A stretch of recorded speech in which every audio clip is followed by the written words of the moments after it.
Welcome to Real Estate Coaching Radio, starring award-winning real estate coaches and #1 international best-selling authors, Tim and Julie Harris.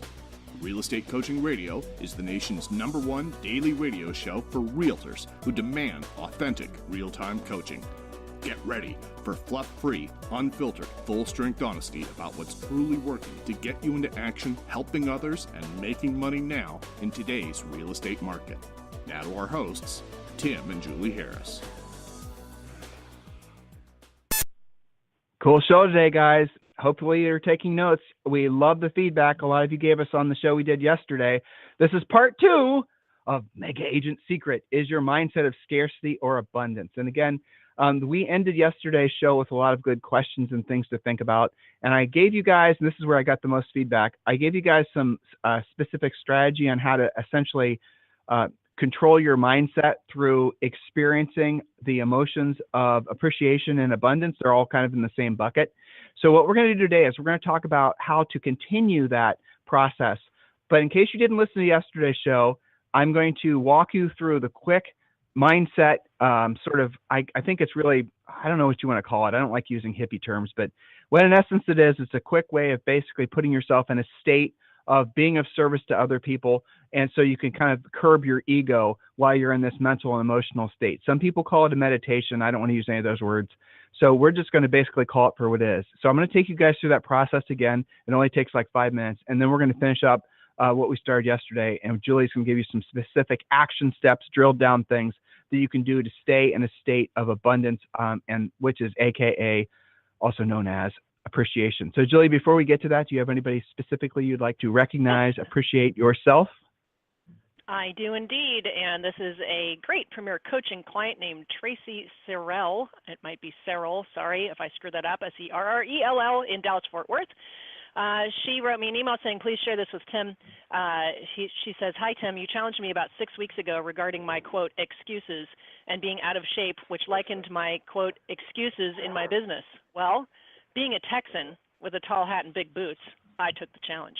Last week, I took a couple of days off from Orange Theory Fitness from my faithful 4 per week routine. Then 2 days turned into 3 and so on, and my mind started getting discouraged by the uphill battle of getting back into my Orange Theory routine. Then fear followed its companion, paralysis. I had a light bulb moment thinking about this and how it parallels prospecting. And the more days I skip, the easier it becomes to skip it. And then I get into irrational fear, and then you know the rest, huge setbacks. This morning, I went back to 6:15 a.m. class at Orange Theory, and believe me, I came up with, quote, reasons not to go. However, invalid they were. My numbers aren't off the chart like yours, but I'm grinding. My highest flat points before this morning was 23, working up from 9. Nothing like yours and Julie's, but today I pushed past the fear and excuses. Thanks for the kick and the motivation. Looks like y'all are transforming both my business and my life. So, what was her first name, Julie? Very interesting. Tracy with an E, Tracey. So Tracy's referring to Orange Theory Fitness, guys. It's something we've been talking about since we started going last August. And really, if you combine Orange Theory Fitness with our coaching, you're pretty much, assuming you do it like Tracy was just sort of walking you through her process of, almost falling off the wagon and getting back on the wagon. If you guys do Orange Theory Fitness, and I do mean specifically Orange Theory Fitness, and those, I know a lot of you are going to say, no, I do this and I do the other thing. No, I want you to do Orange Theory Fitness. You only not do Orange Theory Fitness if there's not one in your marketplace. Hold on, Julie, I got to close this window in my office.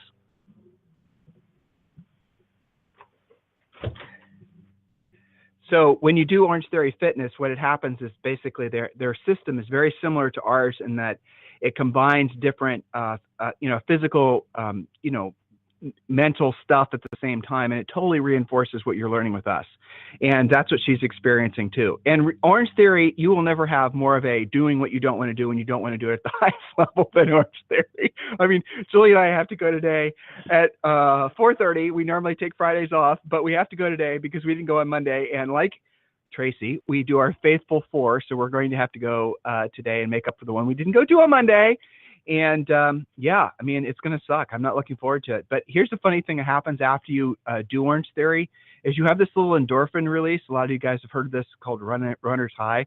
I don't know if when Julie and I are experiencing it or not. I think we're just experiencing the jubilation of having to not do Orange Theory, that having it be over for the day. That's probably what it is. Runner's But you know, relief. it is exactly. It is an exact, it's the exact same experience after you prospect and you set a really good appointment.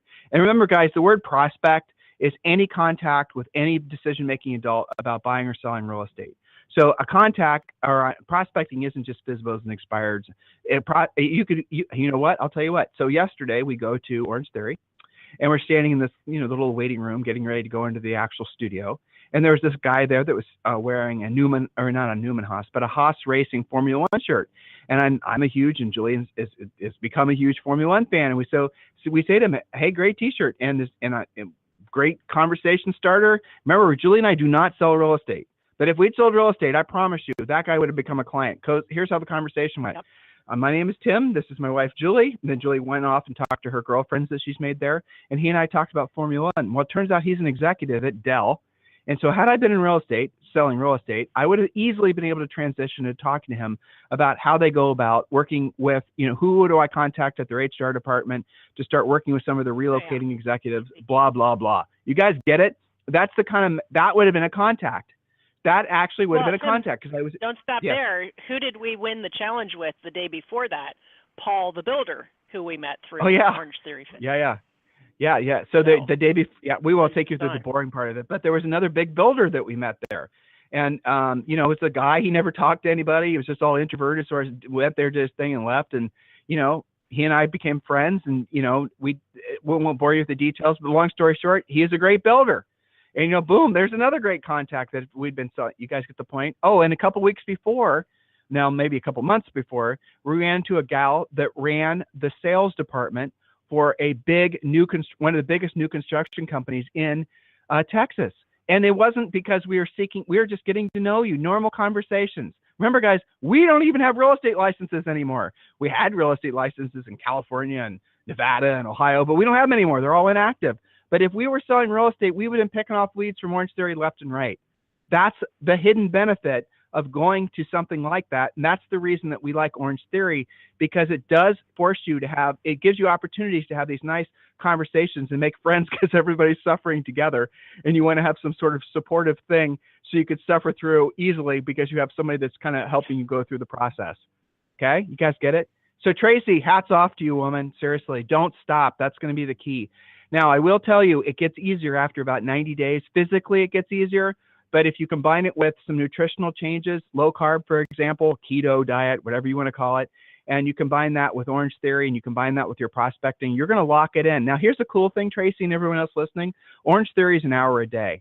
Prospecting and working intensely in your business is maybe 2 hours a day. Truthfully, that's it. So if you work intensely every day for 3 or 4 hours, your whole life is going to change. And if you do it every single, 4 days a week, and you prospect 4 days a week, you don't even have to do it 7, guys. Just do it 4. Just do something. I promise you, in 90 days, 90 to 120 days, keep a journal, which is one of the points Julie's about to share with you. Your entire life is going to change. You physically will feel better. You'll physically look a hell of a lot better. Because you're more confident about how you look, you're going to feel more confident to approach people and have conversations like what I was just describing with you, to you. You're going to have a better skill set of what to say and how to say it because you're going to learn from us. You guys get it? This is the thing that you've been looking for. But we started out yesterday's show by talking about the difference between the mindset movement and having a powerful mindset. And we kind of told you guys that the mindset movement is a bunch of bullshit. Hopefully you went back and listened to that. That's the whole secret thing. Sit around, the universe will bring it to you. If you don't believe me, ask our great client, Tracy, and she'll tell you that her life changed when she made changes, when she put her butt into action, when she went to Orange Theory, when she started making those contacts every day. Julie, I got an interview this morning. Didn't tell you, from Florida Association of Realtors for their magazine. And the interviewer, and I do interviews like this probably 2 or 3 times a week, just different things, not always real estate, but other things, because of our book, right? Harris Rules International, bestseller. We get a lot of folks that want to quote us, which is kind of fun. And they always come to us asking the same question or a version of it. They're looking for shortcuts for salespeople.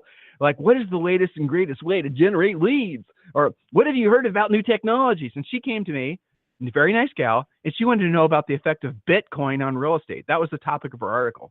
Like, do you think Bitcoin, or what do you think is going to disrupt potential agents from making money? And what do you think the greatest threat to agents' futures are? I'm like, okay, here's the greatest threat to agents' futures. It's not knowing how to have conversations. It's not being willing to talk with people, because it does not matter what technology comes around the bend. The simple fact is that real estate is always going to be a one-to-one experience. And the agents who are not reliant on the gimmicks are going to be the ones that win. And if you guys are looking for the latest and greatest, and this is where the interview went, here's what you do. You do what the greatest agents today are doing. They're setting aside the texting and the SMSing and all the gimmicks, and they're focusing on direct personal contacts. They're picking up the phone. So I asked this reporter, I said, how many actual phone calls do you receive, aside from business phone calls, do you receive from friends and family anymore? She goes, just my mom. I said, so if all of a sudden, that's it, only moms call now, it seems. Those are the only personal, moms and friends, right? But you never have conversations with anybody beyond that. And if you're lucky, you have 2 or 3 conversations on the phone per week that are not, that are like that are personal, people you actually want to talk to. It just doesn't happen anymore, guys. So if you become somebody who's actually willing to have a conversation with somebody where you're being of service, where you're calling them to, showing sincere interest. So some of you have never learned how to do this. Some of you literally don't know how to talk on the phone. You are worried, oh my gosh, I'll be perceived as a salesperson. Your mindset's all screwed up about this. I'm not asking you even to call people and overtly ask for business. I'm just asking you to call people, make connections with them, and make it so that they're thinking about you. Look, if it's not a phone call, you can make contact at the Orange Theory. You can make contact at Starbucks. You can make contacts different places. But the real cutting edge, thing isn't some gimmicky digital bullshit thing, guys. It's having real conversations with real people, and you have to prospect. Prospecting is a conversation with a decision-making adult about buying or selling real estate. It does not have to be just for sale by owners and expired. So frankly, if you're serious about taking listings, obviously go to the people who have their hands up in the air saying, come list me. I want to sell my house. That's what a FSBO sign is. That's a different conversation. Julie, am I going too far?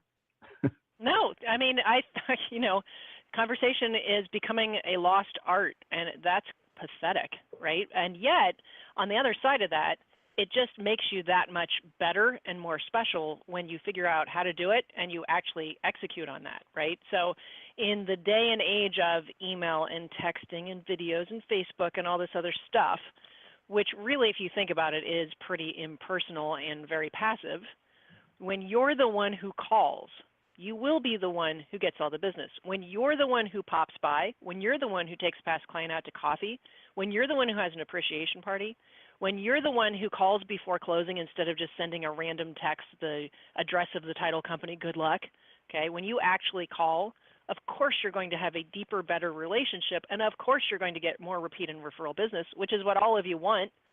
If you had to choose, isn't that who you would work with next? Somebody who already knows you or somebody who is referred by somebody who knows you? Of course it is. So I think it's an opportunity to shine. Here's the trick, though. Like when Julie and I ran into Bob yesterday, right? I just described it to you. None of you in a billion years would have considered that prospecting, would you? You wouldn't have said that was prospecting. That's just true. Me having a conversation. You just would have said that's just Tim talking about some dude about F1. Yep, that's right. And it's prospecting. I'll tell you guys another little funny thing we used to do. This is when we sold real estate. There was a local Starbucks, and there's a local Starbucks to you too, or 10, right? Probably 3 days of the week, Julie and I would stand in line at Starbucks, and most mornings it was cold, and there would be a line sometimes going out the window, or the door rather, of like 10 or 15 people. The manager of the Starbucks was a guy named Tristan. And Tristan, most mornings, would shout out when she saw us in line, hey, Tim and Julie, how's the real estate market? Okay. Now, we kind of trained her to do that, but she would do it every morning that we were there, and she started real estate conversations for us that resulted in us listing houses. That was prospecting. Your heads are screwed up about the word prospecting. Prospecting is merely having conversations with folks about making decision-making adults about buying or selling real estate. That's all it is. It's nothing more fancy than that. It's not some sort of horrible thing that's the boiler room where we're going to, yes, guys, that's it. It's just being a human, talking with folks. Now, there's past podcasts that we've done. I think we've done this topic 2 or 3 times on Ford. It's a conversation outline. A lot of you guys, when listening to that podcast, have said it's kind of changed your whole approach to talking with people. So go back and listen to that. Go to our website, timandjulieharris.com, and just go to the search button and just put in FORD, like the car, and you'll find what we're talking about. All right, Julie, let's get through the rest of these points today so we can start a new topic on the show tomorrow. Yes, so we've been talking about scarcity versus abundance. And a couple of days ago, if you want to check it out on previous podcast replays, we did a large discussion about how you know if you've got a scarcity mindset. And we gave you 11 points to ask yourself, do you feel this way? And it's yes or no. And even if it was half of those points out of 11, you've got a scarcity mindset. So that discussion was exhausting. So we moved on to something a lot more fun, the action plan for your abundance mindset to turn that ship around. Now, some of you guys get into scarcity when you've had a bad week, or you have some kind of health thing happen to you, or you have some financial rut that occurs. Maybe you're not typically a scarcity mindseted person, but you can get into that trend or that habit. And these points are designed, whether that's how you actually are all the time or whether you just fall into it, this is to get you out of your own way and back into abundance. So we talked about, I think we stopped on point number 4 in abundance, cultivate generosity and philanthropy. Actually, we talked about that one. Let's go to number 5. Create win-win situations instead of winner-loser situations. That's what a scarcity-minded person does. They always have a loser involved. One of the hallmarks of a scarcity mindset is that for every winner, there must be at least one loser. Not everyone can win because there's not enough to go around. That's the scarcity part. Negotiations in real estate are the obvious application of this. Negotiation means, and this is really big for you guys, many of you, to get clear on. Negotiation means bringing two parties together for a mutually beneficial outcome. Not killing the other side, making them cry, making them bleed, any of the other crap you guys sometimes say, trying to either show off or conflict avoid or whatever the case may be. Negotiation means bringing two parties together for mutually beneficial outcome. So creating win-win situations instead of winner-loser situations. Try it out. Point number 6, stating it's too soon to tell will serve you well. Sometimes bad stuff happens. When it does, the scarcity mindset will often be there haunting you about how unfair it is and how other people are somehow luckier than you. Lose that scarcity ghost and replace it with, it's too soon to tell. The road to success is paved with many failures. There are story after story historically about that. So adopt it's too soon to tell. And Tim, you often point out in good things, sometimes it's too soon to tell as well. That keeps your mindset open and keeps you frosty versus passing judgment whether something's good or bad in every scenario. Do you want to add anything to that? So really the point of too soon, the point of too soon to tell, guys, is keep your emotions between the lines. Because if you don't have a too soon to tell approach to life, you're going to have too many highs and lows. And the older you get, those highs and lows become harder to recover from. So if you guys have a big jubilant, woo, I won. I just had a picture of one of Julie, who was it, Daffy Duck that was running around. People are listening are thinking I'm crazy. But we have a 4-year-old, so there you go. But I mean, you know what I'm talking about? No, it's Bugs Bunny. I'm thinking about Bugs Bunny in the desert. I'm rich. I'm wealthy. Yeah. When he finds the treasure in the desert. Yes. How screwed up am I? That's what popped in my head when I said Bugs Bunny. Yeah. Well, so anyway, guys, when you have a win, a listing, a closing, a great month, it doesn't matter, and you start jumping around the desert like Bugs Bunny, what's going to happen is what happens if that win goes away? The financing doesn't happen, the closing doesn't happen, the other thing. Then you are going to be crushed. And here's the opposite side of it. You have something that you label as a loss. And that loss is going to be something that, oh my gosh, this listing, I thought it in the bag. It was my best friend from school, whatever. They listed with somebody else and you're crushed by it. You stay crushed by it. It's interesting. Sometimes you guys will ask for help coaching calls. Free coaching calls, by the way, are available to everyone. Just go to freecoachingcallsforagents.com, freecoachingcallsforagents.com. And some of you guys will have had these, like you're on this sort of downward trajectory and you've been on this downward trajectory for a long time. And you don't know why it started. You don't know how to break the negative momentum. You're just sort of, nothing seems to be working out for you. And I'll tell you guys, the best way for you not to be on that path any longer is going media free immediately. Again, go to our past podcasts and put in the search button on timandjulieharris.com, put in media free, and you'll find podcasts we've done on the power of literally tuning out. The other thing you want to seriously consider doing is being focused on one path, follow one course until successful. When you are on a downward trajectory, You need to essentially follow one path and don't deviate. You don't start just looking for easy buttons, because the easy buttons will actually accelerate your failure. That's a fact. But what happens is we'll find people that are have been on these downward slopes, or by the way, not improving is a downward slope. So if you're staying the same, that is a downward slope.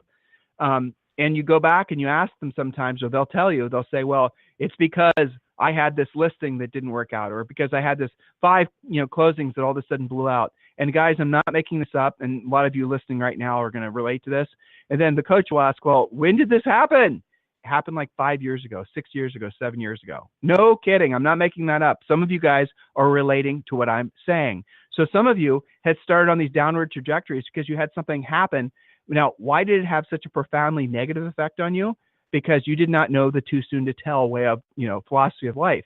So when you have something really great happen, don't over celebrate it. When you have something really shitty happen, don't overly mourn it. You just got to say it's too soon to tell. How many of you listening right now have had a shitty experience in the past and had at the time, even maybe for years, thought that was just a kick in the head with no particular purpose, no particular benefit, and then all of a sudden one day you run into somebody else who's experiencing the same thing, and you have had that experience, and you can tell the person what you experienced and how it ends up working out. And because you had that experience all those years ago that you had labeled as basically some sort of crazy, didn't make any sense, happened to me, victim type thinking, now you're able to help somebody because you had that experience. And then you have the epiphany, the aha moment, as Howard Brinton used to say, where you realize that bad experience, that shitty experience I had 10 years ago was for the purpose that I can help you now.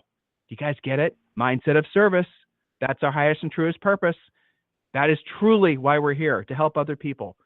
That is our purpose on this planet. And when you have that mindset and you combine it with the too soon to tell approach, the philosophy of life, you guys will find you're much more receptive to positive experiences, because you're not going to be on this emotional roller coaster that really our bodies are not designed.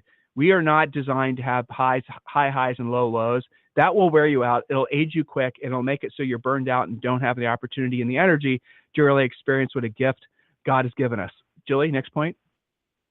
Yes, indeed. Point number 7, stop comparing yourself to others, especially on social media.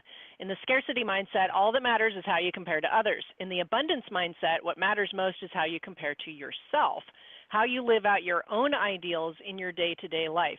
I read something this morning, Tim, somebody was talking about all the yucky stuff in the news, but with regards to the impact that social media has had, and whether historically 100 years from now somebody may look back at the negative impact social media has had on society, and I wonder whether we will all eventually come to overrule that and opt out of it. It was just a little philosophical discussion. Well, it's already happening. Hearing, and I thought that was interesting, right? So yep. It plays into the scarcity abundance discussion. Some of you guys don't realize, well, okay, so the co-founder of Facebook, and this was on our website, timandjulieharris.com, put in the search bar of Facebook, or into the search bar of Facebook. What a lot of people don't realize was that I'm trying to remember this dude's name. Who founded Facebook with Mark Zuckerberg? Julie, can you Google that? Actually, go to our website and just put in Facebook, yeah. So the article basically was this arrogant son of a bitch on stage someplace bragging like an asshole about how basically Facebook was designed from the start to be addictive, and how children in particular were incredibly vulnerable to the way that they designed it. And he thought it was funny. Read this article yourself, kids. Watch the video yourself. This is, Julie's going to find his name in a second. Sean Parker? Was it Sean? John Parker. John Parker, yeah. Yes. Okay, so he was bragging about the fact that he knows that there's a whole generation of children who are basically screwed up in the head because they have essentially developed an addiction to Facebook. He more or less said he never would have let his own children on Facebook. Facebook was designed to be addictive. Facebook and it screws up people's minds. It is something, okay, so why am I talking about Facebook? Yes, we have private Facebook pages. Yes, that's the extent of it, though. The only Facebook crap Julie and I do is we go to our private Facebook page. I actually have it up on my screen right now, and that's all we do. We do not go around in Facebook and do what other people do. The stuff is, and you guys, if you've ever watched how much time you spend on Facebook, it is a massive, life-sucking, energy-depleting black hole. And yeah, so when we say media free to the previous point, Facebook's included. You literally should go media free. I challenge every single one of you right now. If you're not feeling optimistic, excited, if you're not feeling motivated, if you're not feeling like this is going to be your best year ever, I have a challenge for you. Over the next 3 days, go media free. No media, no radio, no podcasts, this one especially. No radio, no TV, especially no cable TV. Oh my God, CNN and Fox. I don't care which political leaning you are, but if you let that stuff into your head, that will bring you down. No newspapers, no anything that's going to be news or media related. Your whole life has to be like your little house on the prairie where there's no anything. There's no, basically no electric connection to anything electronic. You do that for 3 days, and here's what you're going to experience. I wonder how many of you, 126,000 of you listen to us on a regular basis. I wonder how many of you will actually do this. I bet not very many, to be honest with you, because you guys are so addicted and you don't think it's a problem and you're not willing to actually take the risk of not knowing what's going on in the news. Oh my God, what are you talking about, Tim? If I do this, I'm not going to know what's going on in the news. Who cares? What difference does it make? How does that help you? How does not knowing what's going on in the news, how does that hurt you? Think about this, guys. So here's what's going to happen. You're going to experience withdrawal. You will. You will actually start having little mini anxiety attacks for not knowing what's going on in the news. And then what's going to happen is it's going to intensify. That's day 2. And day 3, maybe more of the same. And then as you roll into day 4, now I said 3-day challenge, let's make it a 4-day. As you roll into day 4, you're going to start not feeling so addicted to it. And then you're going to be starting to be introspective naturally and wonder why you cared so much in the first place. So consider deleting the Facebook app from your phone. Consider deleting all kinds of news streams, the Google news stream that shows up on your phone. Guys, all that stuff is curated crap. In other words, it's other people deciding, electronic algorithms deciding what it is that you're going to read. News in general is designed to be addictive, and it's designed to basically cause you to feel fear.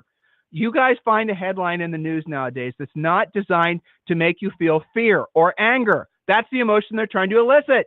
Why? Because you get addicted to it. When you feel those emotions of fear and anger, you get a little dopamine release. And when you, by the way, know what's going on in the news, oh my God, breaking news, Wolf Blitzer's about to talk about breaking news. You get a little endorphin release. It's a little, oh my God, hold on now, something's about to happen. Guys, it's all chemically addicted. The sons of bitches have all tried to manipulate us.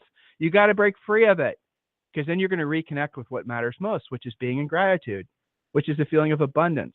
Now, the exercise I promised to take you through at the top of the show, I'm going to take you through right now. Here it is. It's very simple. I want you guys to, right now, write down 3 to 5 things in your heads if you're driving that you are in appreciation of. Seriously. Julie, you want to do this with me? Julie? I think Julie signed off, went to her premier coaching call. That's fine. So here it is. I want you to write down 3 to 5 things that you're in appreciation of. It could be your friends or your family. It can be your car. It can be your health. It can be your closings for next month. And I want you to feel the feelings of gratitude as you write those things down. It could be your pet. It could be your dog or your cat. It could be your house. It could be the view outside of the window you have right now. It could be the steering wheel you're holding in your hand. Some of you listen to us while you're exercising. It could be the shoes on your feet. If you're running right now, listening to us, the shoes on your feet, show gratitude, show appreciation for those, and think how much it would suck if you were having to run on that concrete in bare feet. You guys get the point? Here's the amazing thing that happens. I don't understand why, and frankly, I don't care to know why. It doesn't matter. Won't make it any more true. But when you're in the state of gratitude and appreciation, your ego and those scarcity and those fear-based thoughts cannot coexist. It is amazing how powerful that is. Okay, so here's a little challenge for you. Did you guys appreciate today's podcast? Did it help you? Do you feel somewhat that we helped you, move the ball down the field closer to your end zone? Did you feel that in some way we helped you? Okay, well, show the appreciation of that. Maybe send us a nice email saying so, and we'll share and we'll return the appreciation by reading your nice appreciative emails on the podcast along with your contact information, so you might get referrals. You see how that works? That is how you turn your mindset around. So right now, I don't care how bitter, how negative, how nasty, what kind of shitty day you're having. I don't care what the weather is outside. I don't care if your mind is awash of negative CNN crap. What I want you to do is I want you to feel the feelings of gratitude about one thing. And it can be a small thing. It can be the bowl of cereal in your hand. It can be, it doesn't matter. show appreciation for one thing. It helps if it's a person, by the way, because obviously, those are the things that we love. And maybe a pet. Like I can think about my French Bulldog, Louie, and I feel an appreciation of him, right? So you guys do the same thing. And what I really want you to notice, the whole point of this exercise is while you're feeling those feelings of appreciation and gratitude, notice how your inner state changes, it shifts. You notice the calmness that kind of just immediately takes over? Do you notice how all those anxious and negative feelings, they might still be there, but now they're in the background, they're not driving the ship? All those negative feelings, guys, are your ego. That's your ego. Appreciation and gratitude cannot coexist with ego. So what I want you to do, if you allow yourself this experience, I don't understand the psychology behind this, but it works. If you allow yourself to have this experience, many of your egos won't want you to, because your egos want you to stay in fear. Your egos want you to stay addicted to fear. Egos love fear. Ego is fear. That is just something you should just, ego is fear. So when you're feeling fear, that's actually your ego. When you're feeling abundance and you're feeling gratitude, there's no ego. That's where your power comes from. That's when you can be a true service to other people, because now you're more in tune with what your highest and truest purpose is, which is being of service to other people. You guys get it? This is not a complicated philosophy. It works in everything you're trying to achieve in life, especially in a business and making money and sales success.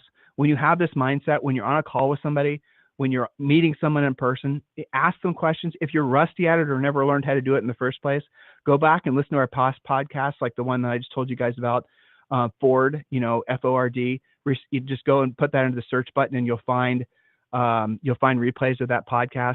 Obviously, we talk about this at a great more drilled down detail in the Premier Coaching Program. We go into all kinds of different scripts and techniques and strategies and, different situations and different things you might say, things like that. And you guys will discover that when you stay in tune to this, and not to sound hippie, but this type of energy, when you stay into this level of communication with people, you will transcend. You will have the it factor, because when people will want to be around you because you make them feel good. They'll want to be around you because they know when they talk to you, you have good, you're wanting to talk with them, you're interested in them, your, family, occupation, recreation, dreams. That's what Ford is. So when they're around you, they just feel good. They don't know why. You're telling me that's not going to be a good source of referral business for you? Of course it is.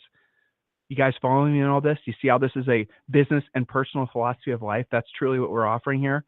We like to maybe puff ourselves up and say it's a modern day stoic approach to life. Maybe that's too bold, but the reality of it is this is something that will work for all of you, no matter what your education background is, no matter what the economy is, what interest rates are, what your market is, what your everything is. Having this approach to life is the winning formula. If there's a secret to success, it lies within what hopefully you guys have learned in today's podcast.